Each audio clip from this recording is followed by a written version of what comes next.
Dans cette vidéo, nous allons voir comment ajouter et mettre en forme du contenu dans notre newsletter. Donc nous partons du principe que la newsletter est déjà créée et que nous sommes dans l'outil de création graphique de la newsletter proposée par Mailjet. Donc voici ma newsletter avec du titre et des blocs paragraphes et je souhaite insérer entre ces deux blocs paragraphes une nouvelle ligne avec à l'intérieur du texte et une image. Donc pour cela, je vais dans le menu à gauche choisir un gabarit pour ma nouvelle ligne. Donc je vais plutôt choisir, vu que je veux insérer du texte et une image, plutôt un gabarit de colonnes. Donc ici, je peux choisir est-ce que mes colonnes ont la même largeur ou pas. Bon, a priori, oui pour moi. Donc j'ajoute à l'aide du cliquer, glisser, déposer ma nouvelle ligne. Avant d'ajouter le contenu dans chaque colonne, je vais mettre une couleur de fond.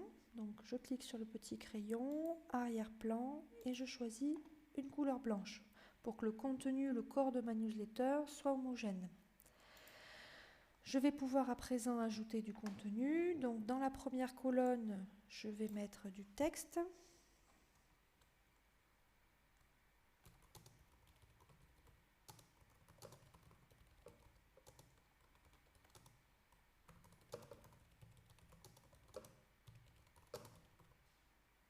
Voilà, et je vais éventuellement le centrer. Je vais mettre une photo à droite, donc je vais chercher le bloc image, je le déplace et je le positionne dans la colonne à droite. Je vais importer une image qui est sur mon ordinateur. Donc j'ai la prévisualisation de l'image ici, je clique sur sauvegarder pour l'insérer dans la colonne de droite. Je veux mettre un bouton ici en dessous de mon texte, donc je prends le bloc bouton et je le déplace jusqu'à le positionner au-dessus. Là, je vais plutôt le mettre en dessous de mon texte. Donc pour un bouton, il y a un petit peu plus de configuration. Il faut que je renseigne tout d'abord le libellé.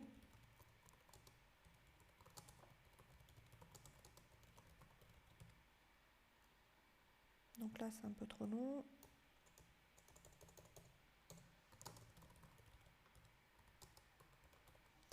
Voilà, donc une fois que j'ai renseigné le libellé, je peux personnaliser par exemple la couleur d'arrière-plan du bouton. Donc j'enlève le gris et je prends une couleur cohérente avec ma charte graphique. Et pour un bouton, ce qui est important, c'est la destination du lien. Donc c'est l'endroit où l'internaute va arriver une fois qu'il aura cliqué sur le bouton. Donc ça se renseigne à cet endroit-là. Donc ici, je vais pouvoir mettre l'adresse de ma page. Donc pour ça, par exemple, je vais chercher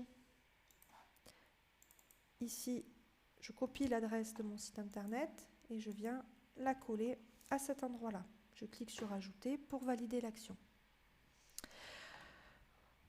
Donc au fur et à mesure de mon travail, je pense régulièrement à le sauvegarder pour que les modifications que je fais soient bien prises en compte. Voilà, donc du coup je viens d'insérer une nouvelle ligne avec du texte, un bouton, une image. N'hésitez pas vous de votre côté à essayer différentes mises en forme et à intégrer différents styles de contenu. Des boutons de partage sur les réseaux sociaux, des séparateurs pour un petit peu aérer le contenu, des vidéos ou encore du texte comme on a déjà vu. Voilà, bonne contribution et bonne campagne emailing.